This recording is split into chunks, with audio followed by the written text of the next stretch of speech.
Double એન્જિનની સરકાર જે વિકાસના બણકા ફૂંકતી હોય છે ત્યારે વિકાસની રિયાલિટી આજે તમને બતાવી છે। નમસ્કાર, હું હિરલ પરમાર અને આપ જોઈ રહ્યા છો નિર્ભય ન્યૂઝ। ગુજરાત મોડલની વાતો કરતી સરકારના કામો ક્યાંક પોકળ સાબિત થતા હોય તેવું લાગી રહ્યું છે।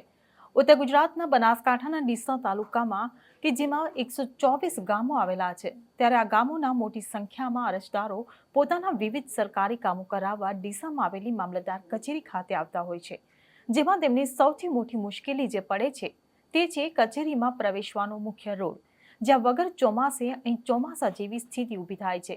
રોડ રસ્તા પરના ખાડામાં પાણી ભરાવાને લઈને આ અત્યંત બિસ્માર હાલતમાં આ રોડ તમે જે જોઈ રહ્યા છો, જો મામલતદાર સરકારી કચેરીએ પ્રવેશ કરવો હોય તો લોકો આ રસ્તા પરથી જ અવર જવર કરવા માટે મજબૂર બન્યા છે।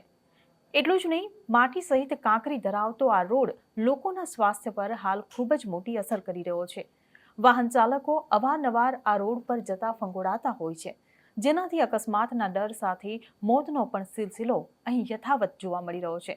લોકોએ આ રોડનું સમારકામ કરાવવા રજૂઆતો કરી છે, તેમ છતાંય આજ દિન સુધી કોઈ નિવારણ ન આવતા લોકોએ પણ મીડિયા સમક્ષ રોષ ઠાલવ્યો છે। શું કહી રહ્યા છે લોકો, આવો સાંભળીએ। ડીસા કચેરી મામલતદાર કચેરીમાં લોકો કાયમ 2000 માણસો આવે છે અને રોડની કોઈ વ્યવસ્થા છે નથી અને વાહનો અથડાવે છે, પબ્લિક ગેરમાર્ગે દોડે છે અને આ રોડ સારી રીતે બને થવા જોઈએ એવી મારી રજૂઆત છે। મારું નામ નટુલાલ ચમનલાલ સાંકલા, રહેવાસી જુનાડી છે ઢાળવાસ। હવે એની અંદર એવું છે કે દર ચોમાસાની અંદર એટલી તકલીફ અમને પડે છે મામલતદારમાં આવવા માટે, અને પાણીનો એટલા ગારામાં ભરાય છે, કલેક્ટર શું કરે અમને ખબર પડતી નથી। એકલો ગારો ભરેલો પડે, અમે ગારામાંથી હેડવા અમને કાઢવું પડે છે અને આ રોડની જગ્યા જરૂરિયાત છે અને થોડો ઊંચો લઈને રોડ બનાવવા જરૂરિયાત છે। હું રોડની અમે હેડીએ, મારું બૈરું હેડે, મારા છોકરા હેડે તો ગારામાં પગ ભરાય, કપડાં બગડે અમારા, એ તો સરકારને કોઈ નક્કી લાગતું નથી। એટલે અધિકારીઓ કયા પૈસા વાપરે, કઈ જગ્યાએ ગ્રાન્ટો વાપરે, મને કોઈ નક્કી લાગતું નથી। પૈસા ગ્રાન્ટો બાર વાપરી જાય, ઉપર સરકાર તો આપણી પૈસા ઘણે હાલે છે, પણ આપણા માણસો વાપરી જાય પૈસા। મારું નામ પ્રશાંતભાઈ માળી છે। અત્યારે હું એક રજૂઆત એ કરવા માંગુ છું કે અત્યારે મામલતદાર ઓફિસની અંદર અલગ અલગ વિભાગની દરેક કચેરીઓ આવેલી છે। અહીં જે પ્રમાણે આ રેત નાખવામાં આવે છે, જેનાથી અહીં આવતા અરજદારો પછી જે પણ ડીસાના નાગરિકો જે પોતાના કામ લઈને આવે છે તેમને બહુ અડચણરૂપ થાય છે। એટલે મારું એટલું કહેવું છે અત્યારે પ્રશાસન અને અધિકારીઓને કે અહીં બ્લોક કાં તો પછી રોડની સુવિધા થવી જોઈએ, કેમ કે અહીં પોલીસ સ્ટેશન પણ આવેલું છે, રજિસ્ટ્રાર ઓફિસ છે, અલગ અલગ પ્રકારની સરકારી કચેરીઓ છે। તો બસ એક જાગૃત નાગરિક તરીકે મારે એટલું કહેવું છે કે બ્લોક કાં તો રોડની વ્યવસ્થા થવી જોઈએ, જેના કારણે ચોમાસાની અંદર બહુ લોકોને તકલીફ પડે છે, લોકોની ગાડીઓના ટાયર દબાઈ જાય છે, લોકો પડે છે। એટલે બસ એટલી જ રજૂઆત છે કે રોડ કાં તો બ્લોકની સુવિધા મામલતદાર ઓફિસમાં થવી જોઈએ। मैं ठाकुर भरत सिंह,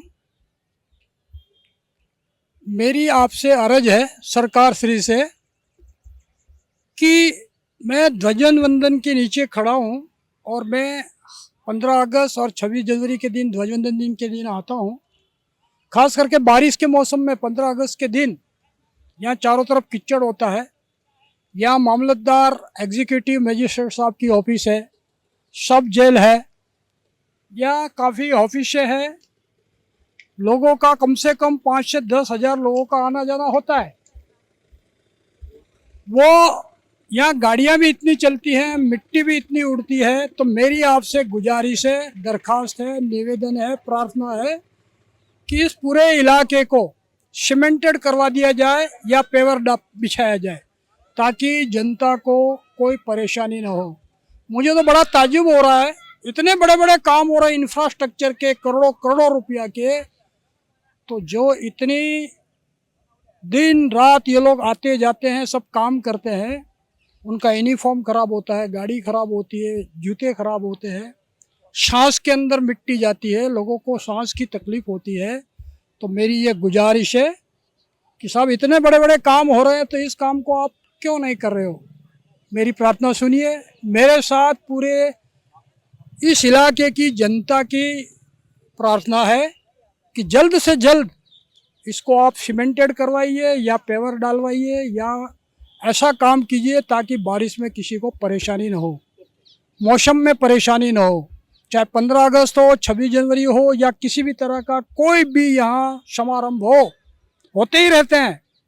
तो मेरी आपसे गुजारिश है और आप पर पूरा पूरा भरोसा है कि आप जनता के लिए हो, जनता का काम करते हो, तो ये काम भी जितना जल्दी हो सके आप कर दीजिए। आपका बहुत बहुत हम शुक्रिया करते हैं और राष्ट्र सैल्यूट देता हूँ मैं।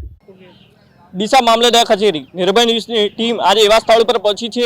આ રોડ તમે જોઈ શકો છો અત્યંત બિસ્માર હાલતમાં જોવા મળી રહ્યો છે। મામલતદાર કચેરી સહિત અહીંની વિવિધ સરકારી કચેરીઓ આવેલી છે। પાણી પુરવઠા સહિત સબ જેલ પણ અહીંયા આવેલી છે। વિવિધ કચેરીઓ સરકારી કચેરીઓ આવેલી છે અને અહીંથી રોજ જે અરજદારો અને સ્થાનિક લોકો અહીંથી પસાર થાય છે તેમને અત્યંત કહી શકાય છે કે ક્યાંક ને ક્યાંક અહીંથી તેમને મુશ્કેલીનો સામનો કરવો પડતો હોય છે।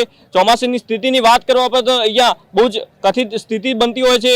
અહીંથી જે પસાર થતા હોય છે તે લોકોને કાર બાઇક ચાલક કે જે પણ રાહદારીથી પસાર થાય છે તેમને મુશ્કેલીનો સામનો કરવો પડતો હોય છે। ત્યારે ક્યાંક ને ક્યાંક અહીંના અરજદારો અને સ્થાનિક લોકો હાલ એક માંગ કરી રહ્યા છે કે અહીંયા કાં તો બ્લોકનું કામ કરવામાં આવે, કાં તો અહીંયા રોડ બનાવવામાં આવે, જેથી આ જે મુશ્કેલી પડતી હોય છે તેમને ક્યાંક ને ક્યાંક નિરાકરણ થઈ શકે તેમ છે। ધ્રુવ પરમાર, નિર્ભય ન્યૂઝ, બનાસકાંઠા। ત્યારે હવે જોવાનું એ રહ્યું કે શું અહીંથી પસાર થતા અરજદારો અને રાહદારીઓની આ સ્થિતિ સાથે રહેવું પડશે કે પછી સરકારનો વિકાસ અહીં પહોંચશે? તમને શું લાગે છે? તમને કમેન્ટ બોક્સમાં લખીને ચોક્કસથી જણાવશો। જો વિડીયો પસંદ આવ્યો હોય તો વિડીયોને લાઇક, શેર અને અમારી ચેનલ નિર્ભય ન્યૂઝને સબસ્ક્રાઇબ કરવાનું ભૂલશો નહીં। આભાર।